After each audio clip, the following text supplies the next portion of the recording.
Ever get that feeling, like when you really start thinking about things, that maybe the way we try to make sense of the world, well, it's not just one neat, complete story.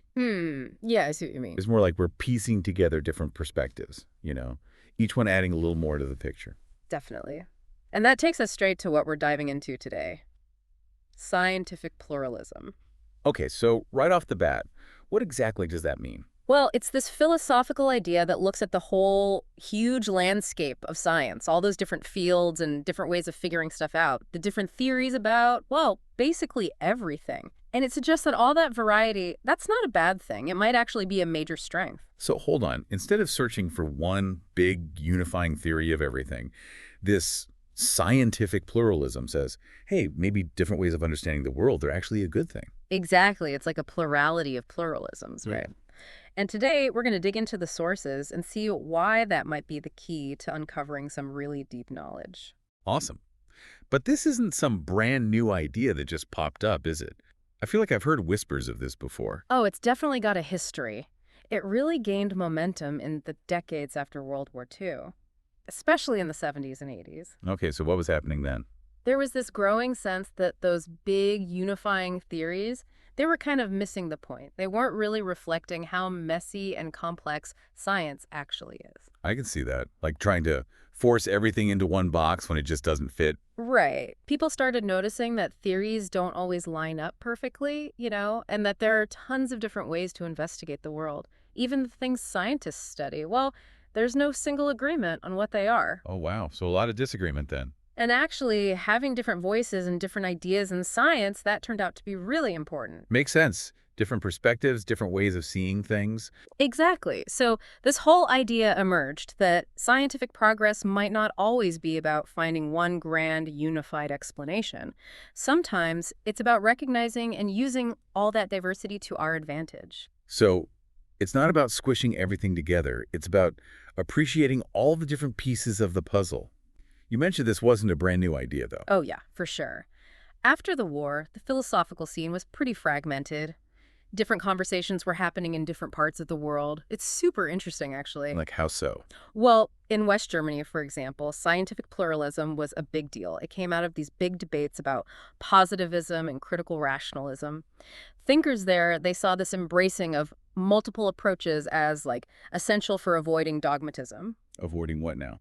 Dogmatism, it's like getting stuck in one rigid way of thinking and refusing to consider other perspectives. Oh, I see. So it's almost like a defense mechanism for science, making sure it doesn't get too stuck in its ways. Totally, like a philosophical immune system, right? Yeah. But meanwhile, over in the US, the focus was a bit different. Well, there was this influential talk by Suppes in 1977. It really shifted the conversation. He emphasized this idea of plurality of science as something inherent, Mm. something built in. And that led to what we call the Stanford School. Stanford School. That rings a bell. Yeah, with thinkers like Cartwright and Dupre. They were challenging this idea that all scientific theories should boil down to physics, ultimately. So they were saying, hey, physics isn't the be-all and end-all of everything. Exactly. It was a real pushback against reductionism, a real skepticism that everything could be neatly explained by this one underlying level of reality. Fascinating. So we've got these two strands in the U.S., a focus on how theories fit together, and in Europe, this emphasis on the bigger picture of how we gain knowledge. That's a pretty good initial take, but it gets even more interesting when you dig even further back in history. Oh, really? Where should we look? Well, take a look at American pragmatism. Thinkers like William James and John Dewey. James, he argued for pluralistic metaphysics. Okay, hold on. Metaphysics. It's the study of, like, the fundamental nature of reality. And James was saying that reality itself is inherently diverse. It's not just this single uniform thing. Oh, wow. So this idea of plurality has been around for a while. Oh, yeah. And Dewey, he talked about the many mansions of science. Many mansions. Interesting analogy. What did he mean? He was highlighting how different fields can tackle real-world problems in their own ways. They don't always need one unified language or a single set of rules. So different tools for different jobs. Exactly. And what's cool is Dewey, he was a contributor to the International Encyclopedia of Unified Science. Can you believe that? So even within this project of unifying science, there's this acknowledgement of its inherent diversity. That's fascinating. It really is. And Europe, it's got its own surprising pluralist roots, too. Like what? Well, the Neo-Kantian thinkers like Ernst Cassirer and Heinrich Rickert, they emphasized how our human perspectives shape how we understand things. They were saying there's no single absolute way to see the world. So different lenses for looking at reality. Exactly. And even early positivists like Auguste Comte, they recognized different research methods for different areas of science. Isn't that counterintuitive? I thought positivism was all about like one strict scientific method. There's that perception, yeah. But even Moritz Schlick, a big name in logical positivism, he talked about the universe's complexity as a reason for having a pluralistic view. Okay, so this debate about pluralism, it's not like a clean break from the past. It's more like these different threads popping up and changing over time. Absolutely. It's a lot more intertwined than people might initially think.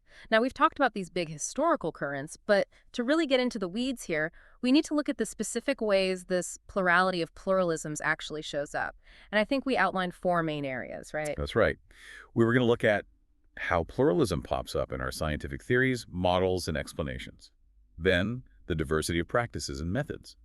Next, how pluralism shapes what we think exists our ontologies and how we classify and conceptualize things. And finally, how the whole social organization of science plays into all of this. Perfect roadmap. So let's dive into that first area, theories, models, and explanations.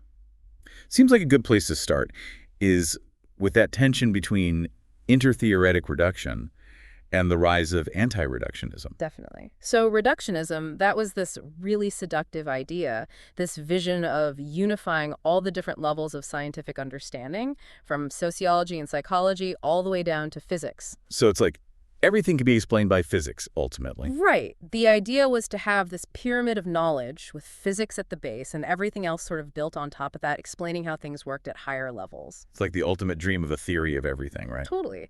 But scientific pluralism, well, it often emerged as a direct challenge to that idea. A big example was the cognitive revolution in the 1960s. Okay, what was that all about? So fields like psychology and artificial intelligence, they weren't just absorbed into biology, like some reductionists might have expected. They actually developed their own unique concepts, methods, and ways of thinking. So instead of everything funneling down to the lower levels, new areas of science were branching out, becoming their own things. Exactly. And a big part of that was this idea of multiple realization. Multiple realization, what's that? Imagine a mental state like feeling happy. That feeling, it can be realized in all sorts of different physical ways in the brain. Right. So happiness doesn't have just one specific physical correlate in the brain. Right. Or think about inflation in economics. It can be caused by so many different factors. So a philosopher, Jerry Fodor, he argued that this multiple realization, it was a big problem for reductionism. How so? Well, you can't have one neat physical description that captures all these different ways happiness or inflation can exist. So those higher level concepts, they can't be neatly mapped onto just one lower level physical state. It's like you can't reduce the idea of communication down to just the movement of vocal cords or pixels on a screen. Perfect analogy. There are just too many ways to communicate. And this anti-reductionist view, it goes even further. How so? Some philosophers, like John Dupre and Nancy Cartwright, they argue that the world itself, it's not this perfectly unified thing just waiting for us to discover this one perfect theory. That's interesting. What do they propose instead? Well, Dupre talks about the disorder of things, and Cartwright about a dappled world. They're both suggesting that reality is messy, it's complex. So no neat and tidy rules then? Not according to them. Cartwright even suggests that scientific laws, they might hold true in our labs, but out in the real world, things are way more complicated and way less predictable. So the universe isn't playing by our neat reductionist rulebook. Seems that way. And because of that, some philosophers are saying, hey, maybe we should shift gears a bit. Instead of getting stuck in these massive debates about the ultimate nature of reality, maybe we should focus on how science is actually done. So less about grand metaphysical claims and more about, like, boots on the ground science. Exactly. Look at the specific practices, the methods, make more localized arguments for pluralism. Which leads nicely into aims and models, don't you think? Oh, yeah, good point. From what I gather, pluralists have some interesting ideas about what scientific models are and what we're trying to achieve with them. Totally. They see models not as stepping stones towards some perfect picture of reality, but rather as partial representations, always limited, always shaped by the specific goals and interests of the scientists who create them. So a model of, say, a cell. It's not like a perfect, miniaturized replica of a real cell. Right. It's a tool designed to answer specific questions. And that contrasts with, the more traditional view of science striving for this one grand unified picture of the world. So different models for different jobs, even if we're studying the same thing. I remember you mentioned something about maps as an analogy. Oh, yeah. Eric Winsberg talks about that. Think about a road map versus a topographical map, the kind with contour lines. Both are accurate representations of the same area, but they serve different purposes. Right. One's for driving, the other for understanding the terrain. Exactly. Pluralists say scientific models are similar. They emphasize certain aspects depending on what we're interested in or what we're trying to do with that information. Makes sense. So can we think of any real-world examples of this interest-dependent plurality? Oh, tons. In astrophysics, for instance, you might have different models for the same galaxy, one focusing on star formation, another on dark matter distribution. It's like getting different perspectives on the same object. So it's not about finding the one true model of that galaxy. It's about using different models to explore different aspects of it. Exactly. Same in climate modeling. Some models are great for predicting global temperature trends.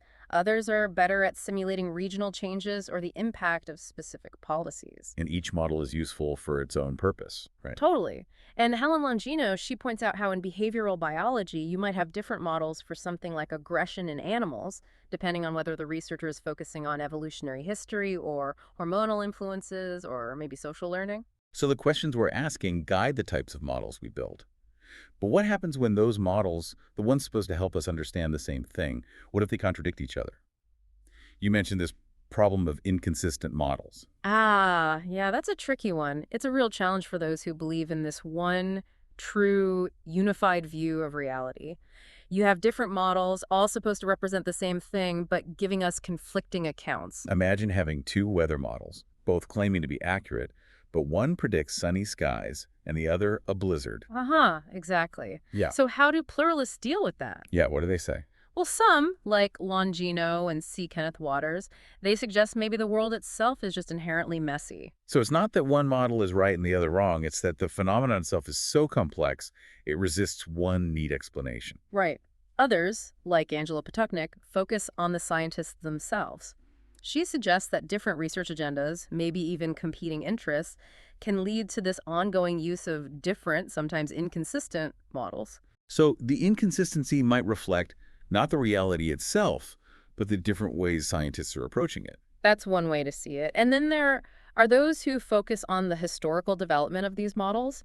How choices made early on can shape the trajectory of a field. Ah, so the path dependency of science. Exactly. All those early decisions, all those assumptions baked in, they can lead to the situation where you have multiple models, even if they contradict each other. Fascinating. And then you mentioned perspectivism as another way of handling this. Oh, right. Perspectivism, associated with folks like Ronald Jair and Bas van Frassen. The idea is that our models are like different perspectives on reality, each valid and informative, even if they don't perfectly align. So different angles on the same truth. In a way, yeah.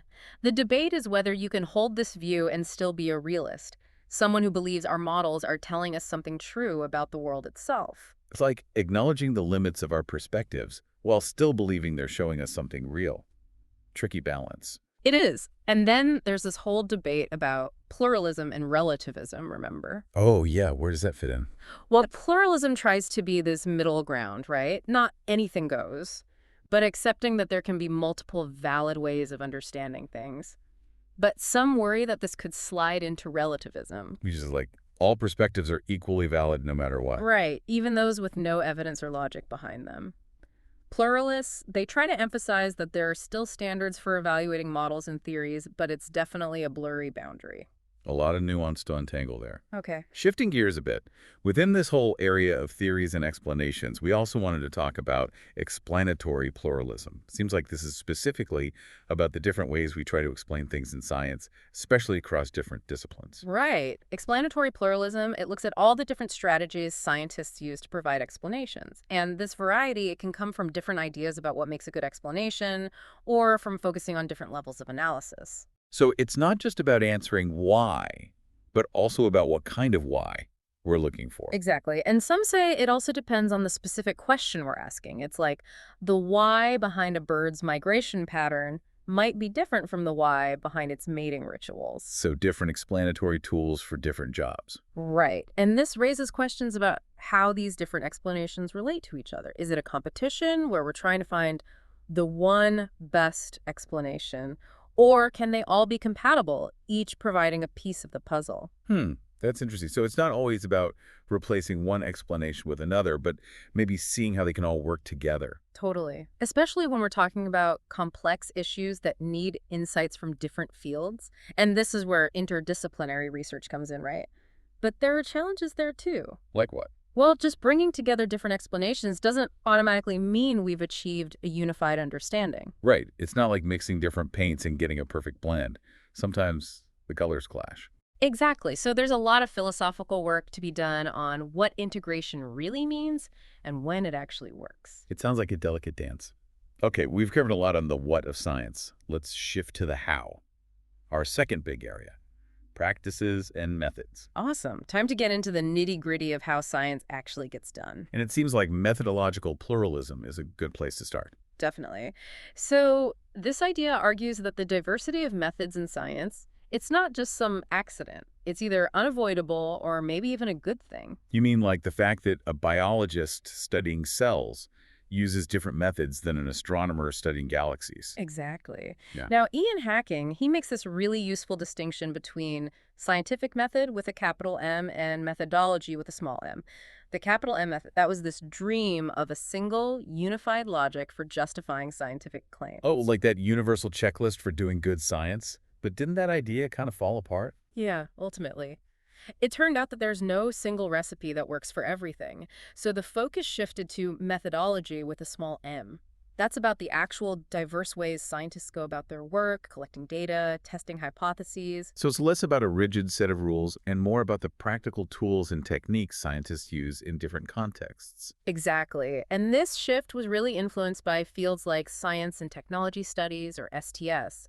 They emphasized how science is shaped by social and historical factors, not just pure logic. So it's not science in a vacuum. It's science happening within a specific community at a specific time with specific tools and ideas. Absolutely. And there are all these different frameworks for understanding this diversity in scientific practice. Foucault's concept of episteme, for example, or Ludwig Fleck's idea of Denkstil, these shared thought styles within scientific communities. These are all about like the bigger picture frameworks that shape scientific thinking, right? The assumptions, methods, even ways of seeing the world. Right. And then there's Hacking's concept of styles of scientific reasoning. Oh yeah, what were those again? He built on this idea of styles of thought in the history of science. He was trying to capture how different scientific fields might have entirely different ways of reasoning, different standards of evidence, different ways of justifying their claims. So a physicist reasons differently than a biologist, in a way. In a way, yeah. They have different toolkits, different ways of approaching problems, different things they consider valid knowledge. Fascinating. But I think you mentioned some debate about whether Hacking's framework captures all the diversity in scientific practice. Oh, yeah, for sure. Some think it might be too narrow. For example, does it fully account for how values and social contexts shape scientific reasoning? Those are still open questions. It makes sense. It's like even our models for understanding scientific practice need to be flexible and adaptable, right? Yeah. And these styles of reasoning, they connect to those broader ideas of scenes of inquiry and epistemic cultures you mentioned earlier. Absolutely. Those concepts, they really highlight that science isn't happening in some neutral bubble. It's always embedded in a specific social and cultural context. It's shaped by the norms, the values, the power dynamics within a specific community. So the question scientists ask, the way they interpret data, even what they consider evidence, all of that is influenced by their specific social and cultural world. Right. But it's also important to remember that these scientific cultures aren't completely isolated from each other. There's interaction, exchange of ideas, methods traveling between communities. So it's like this dynamic ecosystem of different scientific approaches constantly evolving and influencing each other. Exactly. And this leads to this whole discussion about the normative case for methodological pluralism. Oh, right. It's not just about describing this diversity, it's also about arguing that it's a good thing, right? Exactly. One of the most radical arguments comes from Paul Feyerabend, who basically said anything goes in science. He thought that throwing out all the rules would lead to more creativity and progress. A bit of a controversial stance. Definitely. A more recent argument is from Ha-Sok-Ching. He calls it active normative epistemic pluralism. Okay, break that down for me. He basically says we should actively cultivate different systems of practice within science, even when one seems to be more successful than others. Interesting. Like not putting all our eggs in one basket. Exactly. Because different approaches, they might be better suited for answering different questions, and when they interact, they can lead to new insights that no single approach could have achieved on its own. So diversity of methods, not just in principle, but actively cultivated and maintained. Right, because it can actually lead to better science. Now, all of this diversity, it doesn't just exist out there in the ether. It's organized, in a way, through the structures of academic disciplines and research institutions. And you mentioned different ways those disciplines can relate to each other. Oh yeah, we have a whole spectrum of terms. Multidisciplinarity, interdisciplinarity, transdisciplinarity. They all describe different ways different fields can interact and integrate. And I get the sense that philosophers are really interested in the benefits and the challenges of bringing those different perspectives together, right? Totally. But it's interesting, even those early thinkers who emphasized a unified science, they also recognized the importance of cooperation between fields. You mean like, even if we're striving for a unified understanding, we still need different specialists working together? Right.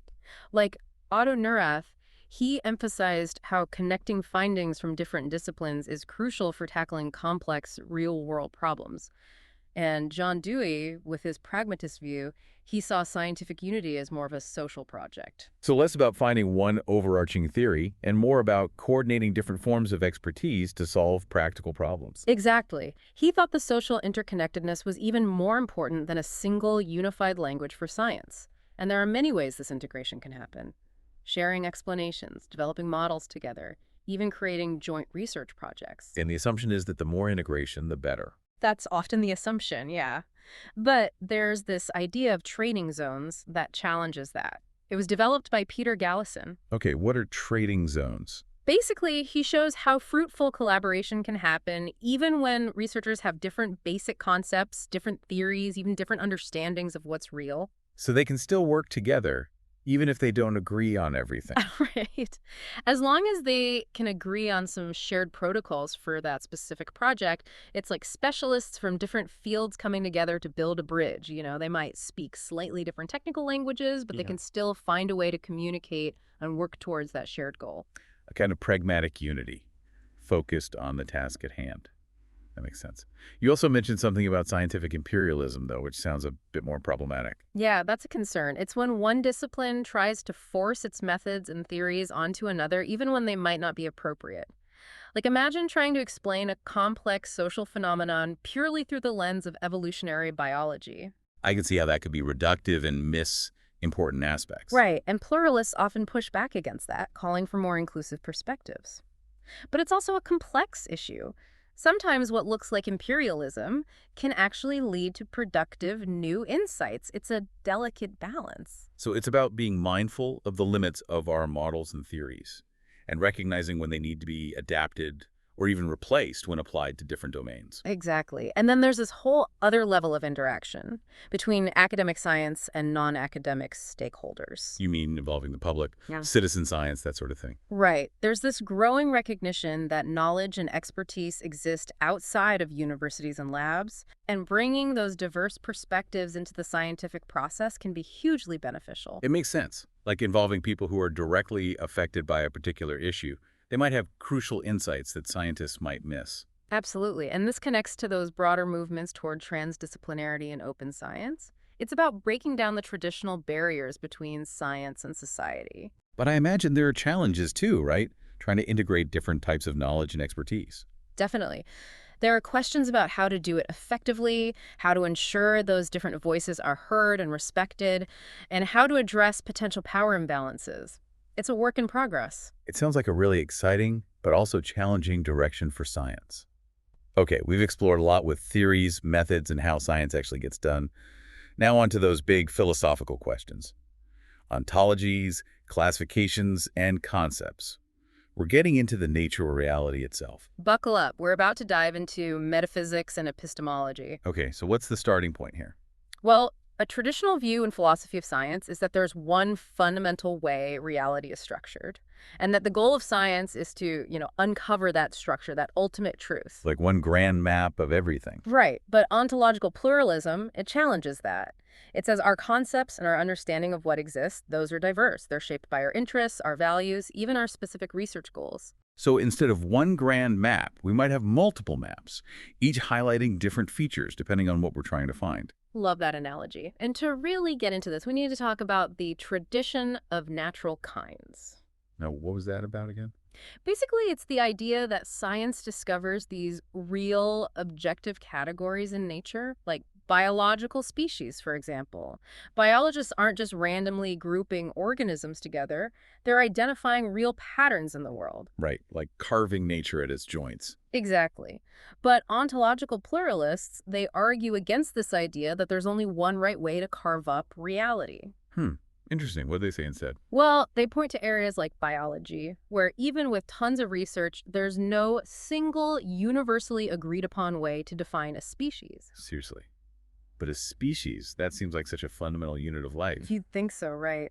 But different research interests, different groups of organisms being studied, they can lead to different ways of drawing those boundaries. So even something as basic as a species might not have one single true definition. That's the point. And this ontological pluralism, it comes in different flavors. Some are more moderate, like focusing on specific areas of science.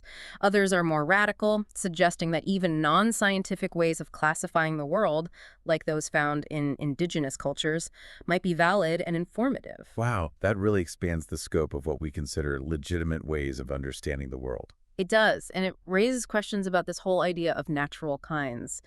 If there's no one right way to carve up reality, what does that mean for this idea that science is discovering these fundamental objective categories? Yeah, is that whole concept just crumbling? It's definitely being challenged. Some philosophers are trying to redefine natural kinds in ways that are compatible with pluralism. Like how? Well, maybe they're not about single essential properties, but rather about clusters of properties that tend to occur together.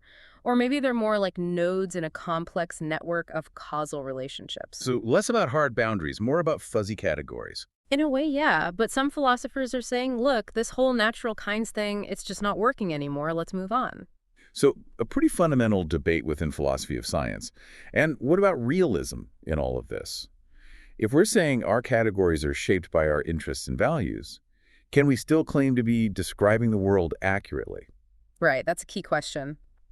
Ontological pluralism, it generally rejects this idea of kind realism, that there's one true way to classify everything into these neat categories. But many pluralists, they still consider themselves realists. So how do they square that? They argue that even though our specific categories might be influenced by our interests and goals, they still reflect real patterns and structures in the world. It's like we're still engaging with a mind-independent reality, but our understanding is always filtered through our particular lens of inquiry. It's a kind of realism that acknowledges the role of perspective, then. Exactly. Now, shifting gears slightly, let's talk about understanding classificatory practices. This is about like the more practical side of how we use these different concepts and categories in science. So less about the big philosophical questions about reality and more about the nuts and bolts of how scientists actually categorize things. Precisely. And there's tons of work showing this taxonomic plurality across different scientific fields. That's basically the existence of multiple, sometimes even conflicting ways of classifying things. So it's not just that these different classifications exist, but that they're actually used by scientists, and they're often useful for different purposes. Absolutely. Different classifications can highlight different patterns, lead to different kinds of explanations, even be more useful for making predictions. So they're like different tools in the scientific toolbox. Exactly. But this plurality, it also raises questions about the role of values in science. Values, you mean like ethical values? Not just ethical values, but also social norms, economic pressures, practical needs. All those things can influence how we classify things. So it's not just about what's objectively true, but also about what's useful, what's important to us, what serves our goals. Right. And the example of psychiatric classification is really telling here. The DSM, the manual used to diagnose mental disorders, it's a perfect example of how values and scientific criteria get all tangled up. That's interesting. So what we consider a mental disorder is shaped not just by scientific evidence, but also by social norms and ideas about what's normal behavior. Exactly. And there are different philosophical approaches to how we should deal with this interplay of values and science. Some say we should prioritize scientific criteria as much as possible. Others say it's about finding a balance, a way to satisfy both epistemic and non-epistemic values. And then there are those who say we should prioritize social well-being, even if that means bending the scientific rules a bit. There are those who argue that yes, Yeah. and this brings up the whole issue of standardization, right? You mean like having unified systems of classification? Right. Even if we accept that there's no single true way to categorize everything, standardization can be really useful for communication, collaboration, data sharing, all sorts of things. Makes sense. Like if everyone's using the same system, it's easier to work together. Totally. But standardization also has drawbacks. It can lead to a loss of diversity, a silencing of alternative perspectives, and the process of standardizing itself can be quite political. It's like whose categories get to be the standard, right? That's a power dynamic. Absolutely. So it's about finding that balance between the benefits of standardization and the importance of maintaining diversity. And finally, we get to pluralism about epistemic concepts. Okay, this sounds like we're going meta. We're not just talking about the objects of our research, but the very concepts we use to do that research. Right. Things like explanation, evidence, objectivity. Traditionally, the goal in philosophy of science was to define these concepts in a clear, universal way. So like a single definition of evidence Uh-huh. that applies to all of science. Exactly.